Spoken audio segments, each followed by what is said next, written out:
Alhamdulillahi Rabbil Alamin. Wassalatu wassalamu ala Sayyidina Muhammadin Sayyidil Anbiya'i wal Mursalin wa ala alihi wa ashabihi ajma'in, amma ba'd. Segenap puji beserta syukur kita persembahkan kehadirat Allah Subhanahu wa ta'ala. Selawat beriring salam keharibaan junjungan alam Nabi besar Muhammad sallallahu alaihi wasallam pada keluarga dan sahabat beliau sekalian. Bapak dan ibu-ibu yang berbahagia, pada malam ini saya bacakan sebuah hadis Rasulullah sallallahu alaihi wasallam, dan tidak dulu kita lanjutkan menyangkut dengan faraid, karena ini sangat penting dalam menyikapi bagi kita dalam kehidupan yang kondisi adasan ini. Sebuah hadis Rasulullah sallallahu alaihi wasallam yang bersumber daripada Abdurrahman bin Abdullah ibnu Umar, jadi cucu daripada Sayyidina Umar. Pada satu ketika kepada Abdurrahman ibni Abdillah ibni Umar radhiyallahu an, Rasulullah sallallahu alaihi wasallam bercerita. Saat itu sebelum tentu saja umatnya dan umat-umat pada sebelum kebangkitan Rasul, ada 3 orang dalam satu perjalanan hingga pada satu ketika mereka mengalami kondisi yang sudah lelah. Dalam riwayat yang lain disebutkan bahawa mereka dalam keadaan cuaca yang tidak baik dan hujan. Akhirnya ketiga mereka yang bersahabat tersebut masuklah dalam sebuah gua untuk mereka berteduh. Sambil mereka beristirahat dalam gua tersebut, tiba-tiba gua itu ditutupi oleh batu besar yang tergulir daripada puncak gunung. Dan gunung itu atau batu besar itu bergulir, akhirnya jatuh dan menetap di pintu gua. Akibatnya ketiga mereka yang sedang ada di dalam gua itu tidak bisa keluar, dan menetaplah mereka itu dalam gua tersebut. Kemudian Rasul meriwayatkan terus, kata beliau, di antara mereka bertiga berkata kepada kawan-kawannya, kita tidak akan bisa lepas dan keluar daripada gua ini, dan kita tidak ada cara untuk bisa menabrak batu besar yang ada di pintu gua ini, kecuali ini hanya bisa apabila mendapatkan pertolongan dari Allah. Oleh kerana demikian, berdoalah kita, dan doa kita mari kita awali dulu dengan menyebut daripada amal kita yang selama ini kita berbuat, yang Allah memang sudah tahu apa yang kita lakukan, dan Allah juga sudah tahu tentang nilai keikhlasan atau riya, ingin pamer atau mendapat dan ingin mendapatkan ridha dan juga mendapatkan bantuan Allah. Tetapi dalam berdoa ini, menghadapi masalah besar seperti ini, hendaklah kita untuk bertawasul dengan amal kita, amal pribadi.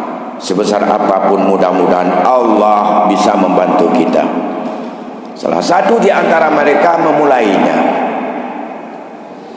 Ya Allah, ya Tuhanku, kata beliau, saya masih hidup dua orang tua saya, bapak dan ibu. Mereka sudah tua dan sudah lemah, tak sanggup lagi berusaha, dan tak punya mereka harta yang harus mereka makan, kecuali harus saya yang memberi nafkah. Di samping saya juga punya anak, dan saya punya istri dan pembantu. Hari-hari setelah saya pulang dari gunung mencari kayu bakar, yang kayu bakar itu saya jual untuk persiapan dalam rangka kepentingan nafkah keluarga. Maka sesampai di rumah hari-harinya saya selalu memeras air susu daripada kambing yang saya ternak. Air susu itulah yang saya berikan kepada ibu dan bapak saya, kemudian kepada anak saya, kemudian kepada istri saya, dan kepada pembantu saya. Pada satu ketika, mengingat sangat susah pada hari itu, dan hingga aku terlambat sedikit pulang dan agak sedikit kemalaman. Sesampainya seperti biasa saya memeras susu. Air susu setelah saya peras itu ingin saya biasakan seperti yang sebelumnya. Pertama saya beri untuk ibu, kemudian kepada bapak. Kebetulan pada malam itu bapak dan ibu saya sudah tidur. Saya tidak berani dan tak sanggup hati untuk membangunkan mereka berdua. Akhirnya saya menunggu semalam suntuk, sementara anak-anak saya terus merengek dan terus untuk meminta agar aku berikan susu kepadanya yang kuperas. Tetap aku tak memberikannya. Akhirnya menjelang subuh, fajar pun menyingsing. Saat itulah bapak dan ibuku baru bangun. Anak gepegau orang syik katanya. Gepreh jaga. Karena menyoga pegau terganggu. Karena nyo salah. Mungkin menyoga dia peruntung kagak bedah. Rupanya dia terbangun menjelang salat subuh. Begitu terbangun, maka saya ambil susu yang saya peras tadi malam, saya awali seperti biasa kepada anak, kepada ibu. Setelah itu saya kasih kepada ayah. Setelah itu baru saya kasih kepada anak saya dan kepada istri saya. Pada malam itu kami sekeluarga hanya duduk menjaga ibu dan ayah untuk tunggu saya ia bangun. Ya Allah, katanya, begitulah saya sangat menghargai, saya memuliakan ibu saya dan juga ayah saya, sampai dengan apa yang akan lakukan ini. Ya Allah, Engkau maha tahu bahwa aku lakukan ini karena aku mengharap ridha-Mu. Aku mengharap daripada kasih sayang-Mu, ya Allah. Dan apabila aku lakukan ini betul-betul Engkau terima sebagai sebuah pengabdian saya kepada dua ibu bapa saya, tolonglah ya Allah, geserkan batu besar itu supaya aku bisa keluar dalam gua ini. Dengan kekuasaan Allah, batu itu tergeser sedikit, tapi belum bisa keluar. Dalam kejadian ini ada di antara ahli hadis yang mencoba untuk mengkritisi, karena hadis ini hadis sahih Bukhari Muslim. Ada yang mengkritisi, bukankah di dalam ajaran kita dalam konteks untuk memberikan nafkah yang wajib itu didahului dulu kepada anak, habis itu baru kepada ibu dan bapak, karena memang mereka itu sudah kewajiban nafkah kepada kita sebagai seorang anak laki-laki. Tapi mengapa dalam konteks itu membiarkan dia sampai anaknya tidak diberikan dan dibiarkan lapar sampai pagi tunggu? Bukankah ini sudah tidak baik? Di antara ahli hadis mengatakan begini, ada tiga kemungkinan. Yang kemungkinan pertama, bahwa air susu yang diperas itu bukanlah sebagai makanan utama, Tapi ini adalah sebagai makanan cadangan atau makanan snack atau makanan tambahan pada tiap malam yang harus diberikan kepada keluarganya. Alternatif lain, barangkali pada masa itu berbeda dengan masa kita, di mana menafkah kepada dua ibu bapa muqaddam alal asah. Memberi nafkah kepada ibu bapa harus lebih didahulukan sebelum kemudian baru kepada anak dan keluarga. Kalau pada kita sekarang dibalik. Untuk ajaran kita Nabi Muhammad, syariat kita mendahulukan dulu nafkah untuk anak, istri, kemudian kepada bapak dan ibu. Tapi barangkali itu ya. Alternatif yang ketiga, ini yang kedua katanya, barangkali yang seperti itu, maka tidak dijadikan bahwa apa yang disampaikan oleh Rasul itu sebagai yang harus diambil sebagai ajaran, tapi nilai ta'zim dan nilai untuk berbuat baik pada dua ibu bapa di situ yang harus diambil. Ini yang pertama. Saudaranya yang kedua berkata, ya Allah, saya dulu punya seorang perempuan anak daripada paman saya atau keponakan saya yang begitu menawan, dan saya ingin untuk selalu berada di dekatnya, dan saya ingin untuk bisa melakukan apa saja saya sukai dalam kesepian kepadanya, tapi dia selalu menolak. Ya Allah, akhirnya beberapa tahun kemudian keponakan saya itu, anak paman saya, mengalami masalah besar dalam keluarganya. 120 dirham saat ini, karena saya akan uang 120 dirham. Pada satu ketika masuklah ke sebuah kamar. Di kamar itu sudah siap, dan apa saja lakukan dia tidak berkutik dan tidak akan membantah dan tidak akan mengelak. Namun setelah saya sudah dekat sekali di depannya, dalam sebuah riwayat dikatakan di saat saya ada di antara dua kakinya, ia berkata, saya itu takutlah kepada Allah. Itu ucapan si perempuan itu, takutlah kepada Allah, jangan engkau renggut perawan saya maunya kalau bukan dengan hak. Jangan engkau ambil daripada perawan saya kalau bukan karena hak. Itu saja katakan. Dengan ucapan itu saya gemetar, dan saat itu sudah ada kesempatan dan sudah ada peluang dan sudah pasrah. Akhirnya tumbuh rasa sadar dan takut kepadamu, ya Allah. Aku tinggalkan dia sana, dan saya tidak mengambil balik kembali. Saya ikhlaskan 120 dirham itu untuk dia pakai dalam rangka menyelesaikan persusahan yang ada dalam keluarganya.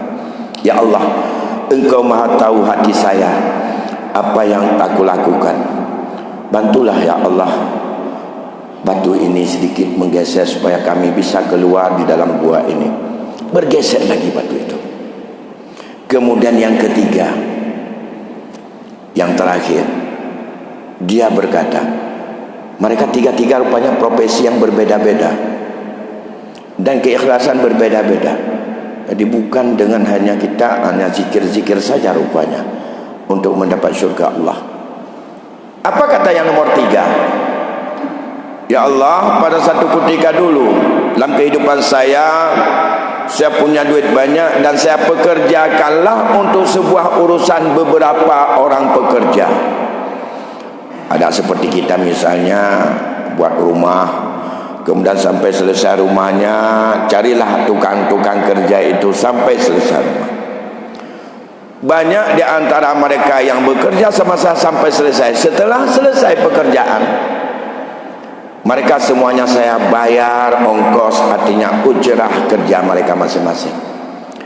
Tapi ada di antara mereka satu orang, di antara pekerja sama saya itu, mereka tidak mengambil ongkosnya saat itu, dan ia terus meninggalkan saya dan ia berangkat. Sehingga saya bingung dan susah terhadap gaji yang harus diperoleh oleh seorang karyawan saya yang ia sudah meninggalkan tempat dan ia nggak tahu kemana. Akhirnya uang itu saya belilah seekor kambing. Dari kambing itu saya hanya untuk berbuat baik, tabarruk kepadanya. Kemudian kambing itu beranak pinak. Akhirnya sampai kambing itu sudah banyak sekali. Kemudian saya beli seorang budak untuk bisa mengelola dan menjaga kambing-kambing itu dengan harga kambing yang ada dari pertumbuhan itu. 10 tahun kemudian, pekerja yang bekerja sama saya pulang dan balik pada saya. Tuan, tolong gaji saya yang pernah saya kerjakan dulu beberapa hari sama Tuan, ya dibayar sekarang kepada saya. Saya jawab, di belakang rumah itu kambing, domba dan orang yang mengembalakannya itu semuanya adalah gajimu yang saat kamu kerja pada saya dulu. Tuan jangan untuk merendahkan saya, Tuan jangan mengolok-olokkan saya. Gaji saya yang dulu yang saya kerja, semua itu gajimu. Lantas saya sampaikan baik-baik padanya bagaimana sampai bisa demikian. Akhirnya dia terima dan dia ambil semua kambing dan domba beserta dengan budaknya tanpa tinggal satu pun. Saya ikhlas, ya Allah, kalau yang saya lakukan ini karena betul-betul saya mengharap ridha dan kasih sayang serta mengharapkan daripada pahala di sisimu. Allah, tolonglah geserkan batu ini sedikit supaya kami bisa keluar. Akhirnya batu itu juga tergeser besar sehingga mereka tiga-tiga bisa keluar. Bapak Ibu yang berbahagia, para ulama apa yang diambil iktibar dari hadis Rasulullah? Ini bukan cerita yang kejadian setelah Rasul. Ini Rasul yang menceritakan terhadap 3 orang yang bersahabat, yang berkawan, yang kejadian pada masa yang tidak disebutkan kapan kejadiannya. Menunjukkan bahwa hadis ini untuk kita mengambil iktibar, untuk kita mengambil nasihat. Apa nasihat yang bisa diambil? Ada 3 amalan baik. Yang pertama, berbuat baik kepada 2 ibu bapa. Yang kedua, menjaga iffah diri dalam pergaulan, menjaga pergaulan laki-laki perempuan dalam rangka kita pergaulan hari-hari karena Allah. Yang ketiga, amanah dan adil terhadap sesuatu milik orang lain yang di tangan kita. Ini adalah merupakan jalan yang Allah mudah menerima dan diterima doa kita. 1. Yang kedua, nasihat yang bisa diambil daripada hadis ini menunjukkan bahwa menghadapi masalah besar yang kita adalah ingin untuk menyelesaikannya tidak punya kemampuan, maka itu kembali kepada Allah. Bagi Allah semua yang besar-besar itu kecil. Namun memohon kepada Allah harus dengan mampu kita tunjukkan diri kita siapa di hadapan Allah. Apa yang kita lakukan lahirnya adalah baik, belum tentu itu adalah menjadi jalan untuk diterima oleh Allah. Tapi andai kata mampu yang baik kita lakukan, apakah sosial, apakah ibadah, apakah pengabdian, apakah berbuat baik, apakah dengan segala macam, kalau itu yang kita lakukan, mampu kita buka kepada Allah bahwa itu adalah keikhlasan ada dalam hati kita dan Allah tahu kita ikhlas atau tidak, maka itulah yang akan Allah tunjukkan. Karena begini, Allah sudah tahu dia ikhlas atau tidak, tapi nampakkan secara lahir. Kita saat melakukan sadar enggak bahwa kita itu adalah karena Allah atau bukan? Tapi kalau tidak cewek dengan orang lain karena enggak ada kesempatan, bukan karena Allah. Mengapa kamu enggak ambil korupsi? Karena enggak ada kesempatan. Itu bukan karena Allah. Selaki-laki tadi yang ia meninggalkan keponakannya di saat punya kesempatan dan kemampuan dan peluang untuk dia berzina, saat itulah dia tinggalkan. Kalau tidak berzina karena memang enggak ada peluang, itu bukan. Belum tentu itu adalah ikhlas karena Allah. Di saat kita tidak menghadapi dengan dua ibu bapa kita yang ada di depan kita, dan kita lakukan secara langsung, dan kita lakukan tak pernah sedikit pun itu adalah mengharap pandangan orang. Tidak ada sedikit pun juga mengharap karena takut kepada dia adalah nanti tersinggung. Tapi semua itu karena perintah Allah setulus-tulusnya. Tawasul dengan amal sendiri merupakan jalan untuk dekat dengan Allah, diterima segala amalan kita. Apa ibu yang berbahagia, andai kata kita punya masalah dalam hidup, yang masalah itu merasa bahwa apakah dengan tetangga, apakah dengan istri, apakah dengan suami, bukalah dulu kita. Misalnya istri kita suka keluar malam, kita sebagai suami melarangnya. Apakah kita larang istri kita tidak boleh ikut ngaji, tidak boleh ikut majlis taklim, tidak boleh ikut salat berjamaah karena Allah, atau karena cemburu, atau karena benci, atau tak suka karena ada berbeda pendapat? Ada beberapa kasus selama ini karena antara suami dan istri beda sedikit haluan dalam bentuk ibadah. Akhirnya istri marah sama suami, suami tak suka sama istri karena mengapa kamu ngaji sama ustaz itu? Ustaz itu enggak betul begini. Ini problem besar. Apakah itu karena menempatkan ego? Kita larang dia, mengatasnamakan saya kan suamimu, saya bertanggung jawab denganmu, kamu begini. Yang kita ngomong dengan bermacam segudang alasan kepada dia, memang itu karena berangkat dari hati nurani, atau alasan saja dalam rangka bisa kita menghambat dia karena ada alasan lain. Ini Allah yang tahu. Kalau bukan karena Allah, persoalan rumah tangga kita enggak selesai-selesai. Bantuan Allah enggak akan sampai, bisa kisruh. Yang ketiga yang bisa kami tahu betapa beratnya menyangkut dengan amanah, terutama amanah itu berkaitan dengan finansial dan harta. Lebih-lebih ini adalah keringat orang, ini adalah ongkos daripada pekerjaan orang. Yang jelas, yang pertama kita yakini ini adalah milik orang lain. Walaupun uang itu ada pada kita, ini milik orang lain. Karena sangat bertanggung jawab untuk menjaga hak orang lain. Sedikit pun gak mau dia untuk campur dengan haknya. Tidak mau dia ikut untuk mencampuri dengan hartanya. Tapi dijaga betul sampai dengan dibeli kambing, dipisahkan dengan hartanya. Dibeli seorang budak supaya dia untuk bisa menjaga dan mengembalanya. Ia karena menjaga sangat-sangat ia qanaah dan sangat-sangat ia untuk menjauhkan diri dari syubhat. Itulah sebab diterima doa.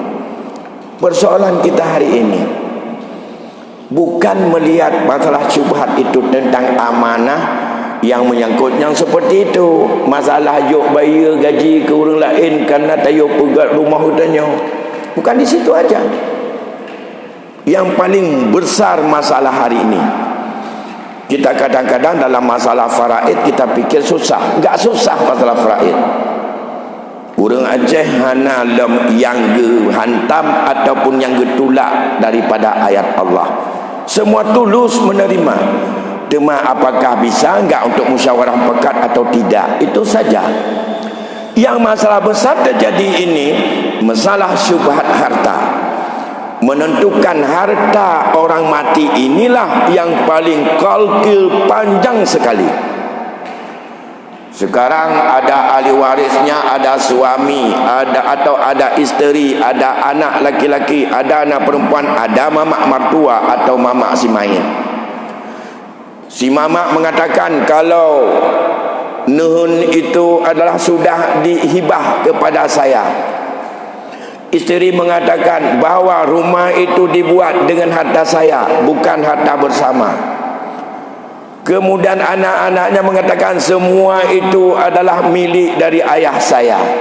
Nyan bapa tepat adanya nyan abih minyak ubena hana tepat-tepat. Di situlah syubhat. Hukum dihibah udah jelas, tapi karena tamak bermacam alasan cari-cari, mamaknya mengatakan yang kagak hibah kelon. Kena nenong yang rumahnya jika hibah kelon. Ken perumah nyan gepegat nyan dengan harta lon. Adanya napeng jela melon gecak orojih hana gebaya nyan lom putang gegat nyan alih pajan gepegat angkat dua geputang atau tidak tak pernah untuk bisa dibuktikan. Persoalan itulah sehingga harta menyona kebah dia urang mati. Na nuhun, na kedai, na rumah, na motor. Katanya nyan nuhun urang mati, nya. Nyan kedai urang mati, nya. Nyan rumah urang mati, nya. Nyan motor urang mati, nya. Mandumnya. Menyamunan keaman jino tinggal tahu. Tapi tengku kanya nyan rumahnya kagak hibah kena nyan keinan hana mupo menya atau rumah teh hana lagi banyak kagak hibah kalau dia tahu rumah teh. Maka persoalan ini nyan kejut digetanya berat dengan Allah hang terima doa menya adanya mutui-tui laulai hana lah lebih. Maka menyangkut dengan peglih harta merupakan jalan untuk menghilangkan syuhul dan ghabur dalam hati. Fas'alullah, kata Rasul dalam hadis yang lain, wa antum muqinu bil ijabah. Mintalah kepada Allah, kamu semua yakin Allah akan menerima doanya. Innallaha la yustajabu li'abdin da'a min qalbin ghabirin. Allah tak pernah mau mendengar doa hamba yang ia berdoa di balik hati yang berdebu, hati yang kotor, hati yang lalai. Hati itu tercipta secara proses alami dari darah. Potensi hati itulah sebagai tempat berfikir yang menjadi raja bagi seseorang.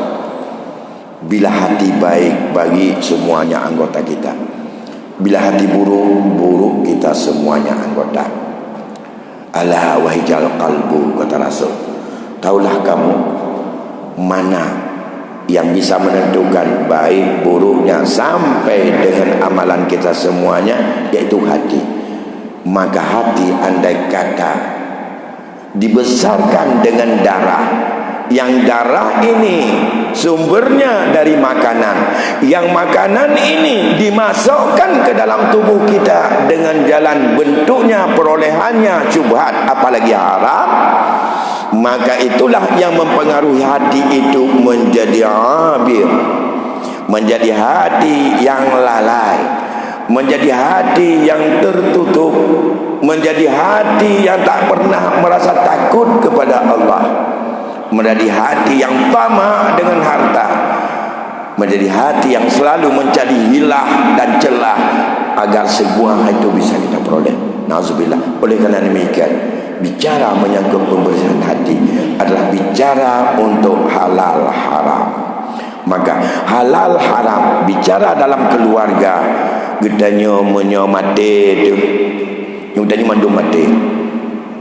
harapan ulun tuan kita yang mantang udipnya menyomati bek tanpa di mendawa ahli waris nyan tapo nyan kaku hibah nyan kagu wazir nyan kada gejuk kude nyan bubek mendawa nyan ke bancara tepat dino tu kalau mati orangnya harus terdepa. Yang paling besar syubhat pada masalah warisan bukan pada pembagian warisan, menyanyi masalah hana jalan untuk bisa secara damai. Kalau harus dibuktikan ini sudah dihibah, bukti hibah seperti apa harus diusut oleh pengadilan, oleh mahkamah. Ini sudah diwasiatkan, alat bukti enggak ada. Ini sudah diberikan kepada anak perempuan, mana buktinya tidak ada. Sementara ada bukti pihak A dan B tidak saling menerima. Semua mulai mama si Mayen, anak si Mayen dan isteri si Mayen belum ada kata sepakat yang mana harta yang ditinggalkan si Mayen, mana yang sudah dihibah, mana yang diwasiatkan, mana yang sudah diberikan kepada orang lain. Kalau belum ada sepakat empat unsur tadi sebagai ahli waris, tidak ada cara untuk menjadi masalah itu dibagi secara warisan. Hanjut dah bagi pusaka, tepatnya nilai nyan menyonya yang pepat apa yang minta tengku, karena tengku kon hakim, tengku hana pengadilan, bak tengku yang nak hukum ne tepat hukumnya ile menyo kira-kira bak keluarga getanyo menyo mate getanyo nyan timbul dampak, maka jino ne tepat ne hei mandum ahli waris nyo ku pegah bakah nyo kali tulis mana kudu imam bila perle nyo kuasiat kebetulan nyo kada kuibah keno nyo kada kuibah keno nyo yang tinggal hatalon nyo bente kada kamu yuh yang tahu hatalon yang tahu hatakah dekat di matilon bau. Sekarang persoalan gak selesai warisan dari situlah gak pernah bersatu empat unsur ini sebagai ahli waris untuk mengatakan bahwa inilah harta pusaka, tapi selalu dakwah nyo kaibah nyo kagedeh nyo kedeh. Itu kapasitasnya. Kalau tidak bisa untuk saling memaafkan, saling meridhakan dengan semua ahli waris yang ada, maka keputusannya baru mengikat hanya keputusan hakim. Tapi ingat, keputusan hakimnya nyohino yang boleh iman. Pergi ke hakim butuh iman berkaitan dengan masalah sengketa milik harta. Perlu iman. Di sinilah apakah kita pilih hakim atau pilih iman. Menyana pilih iman, bek bangga dan bek sagai selesaikan hasil daripada persengketaan milik dengan jalan keputusan hakim. Mana yakin bahawa adanya natarawan. Mengapa? Karena keputusan hakim tidak merubah dari halal menjadi haram dan tidak merubah dari haram menjadi halal. Kalau nanti seperti yang saya contohkan tadi, misalnya mobil itu sudah dihibah untuk anaknya yang perempuan, kata istrinya tidak dihibah, kata mama mertuanya itu tidak dihibah, itu masih milik daripada ayahnya ataupun almarhum. Kata anak perempuan hibah, keputusannya menyomenan pu hibah anak hibah orangnya laki keputusan hakim. Hakikatnya mobil itu sudah dihibah atau tidak kita tidak tahu. Yang tahu hanya orang yang sudah meninggal, tempat kita tanya lagi, dan anak perempuan itu, anak perempuan apanya, karena dia hanya mengatakan untuk dirinya, tidak sempat kita tanya kepada yang meninggal, maka tidak ada yang tahu hakikat mobil itu sudah dihibah atau tidak. Bedah yang perkara, otomatis si perempuan ini tak punya alasan dan juga arah kata yang kuat. Pokoknya naga ke entona dengar anak tabah pi ayah kalau hibah ke lono rojeh, dalam hukum sudah sah hibahnya naga ucapkan. Ya, Tapi kemudian secara peradilan tidak akan diputuskan bahawa mobil ini sudah dihibah, karena enggak sanggup dia memberikan bukti.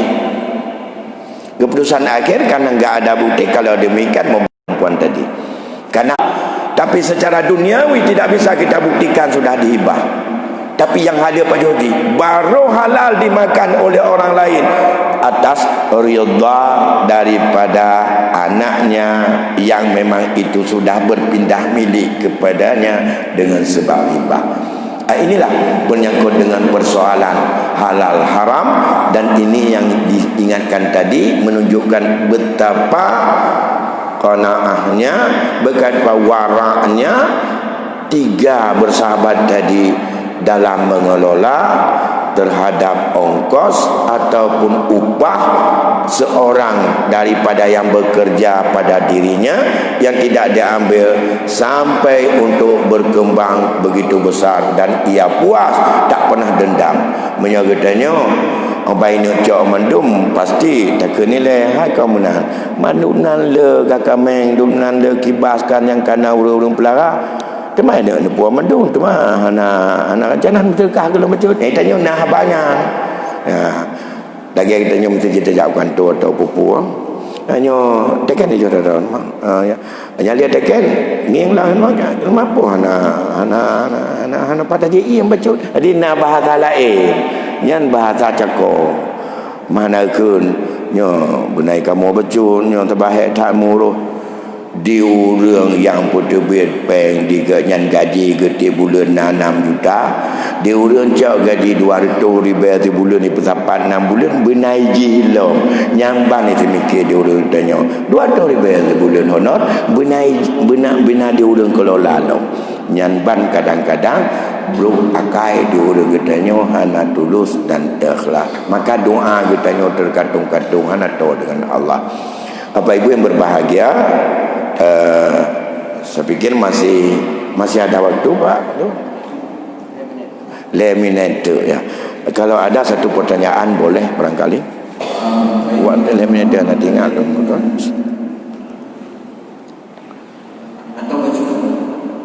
Assalamualaikum warahmatullahi wabarakatuh. Salam. Dalam kita bertawasul kepada Allah, bisa kita menimbang semua seperti yang disampaikan tadi ada 3 orang. Kemudian orang itu sering berbuat baik, memang ada berbuat baik. Kemudian orang kita kebiasaan orang kita begitu mendapat musibah, tapi dia tidak pernah berbuat baik. Dia baru bertawasul kepada Allah. Ya Allah, bantu dulu, mereka begitu.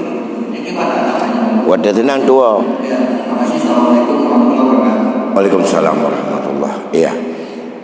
Jadi kita itulah di saat kita normal, sehat. Kalau yang 3 ini contoh yang tadi. 3 bersahabat tadi saat melakukan pendekatan dan keikhlasan kepada Allah, amalnya bukan di saat kepepet. Bukan dia kepepet. Tapi di sana cukup normal. Yang ingin untuk Medina dengan keponakan ke saat kesempatan, saat itulah dia sadar untuk bahwa dia tidak melakukan, maka tawasulnya dengan amal yang betul-betul hatinya nampak. Sekarang kita memohon kepada Allah saat kepepet, dan 3 saudara tadi itu saat kepepet, cukup kepepetnya menghanjut debina mati dia langguhannya secara adat. Tidak bisa keluar, tak sanggup. Kalau ditabrak itu batu itu bukan batu yang pecah, kepala mereka yang bertiga itu yang pecah, begitu besar. Lantas saat itu apanya? Tawasul dengan amal, tawasul dengan amal sendiri. Maka apabila seorang saat kepepet mohon kepada Allah, boleh saat kepepet. Selama sebelum kepepet kita ingat enggak kepada Allah? Nah, watakan kepada ya Allah nu tolong, ya Allah kata mukarat kunyo. Watakan tolong ya Allah, ci pelemah amai ba Allah. Berat. Allah akan ketupu amai katanya. Pernah ngau rensi tu, pernah dengan karyawan tu, pernah dengan atasan tu, pernah dengan masyarakat tu, pun dengan jalan perumah tu, jamun tu kalau temu kahwin kita tawasul ya Allah. nyuri nolong jinu kanane ku kapur kaya Allah uraje ilmu menuhan ku pubut lagi nyan ya Allah ku puji Allah ke ketupu yang deperahnya nyan lu pubut ya Allah engkau yang maha tahu terhadap apa yang hatiku ni bantu ya Allah ke tak mekarat ku jinu tiat ada talak laki yang mekaratnya pegah ada yang kata pubut apa yang sudah kita lakukan kepada Allah dan itu karena Allah. Memang orang laki bantu kepada Allah wate megrit. Yang kata ikhlas pada laki. Tapi wate megritnya ikhlaskan untuk kita buka amal kita. Tawasul dengan amal. Ya, kalau tawasul dengan amal itu udah pasti. Tapi tajud enggak buka amal katanya. Ya Allah, elon urojik. Nyak lu benar pun kata pubun mandum apapun. Coba yang paling menonjol. Yang semuanya itu. Tapi sabar buat yang god lain bro mandum dia tawasul. Dan bergaya Allah elon meno. Anak baju hari membeo. Tempat rumah gua kapu pelung urojik je. Ya, dan nak tanya unda Allah. Pandang terima doa. Sabar sisi kita cukup baik, bisa buka kepada Allah. Sisi yang lain isteri orang yang kita rampok. Galau ice di pori lakor kali dah pelung dia tanya misalnya.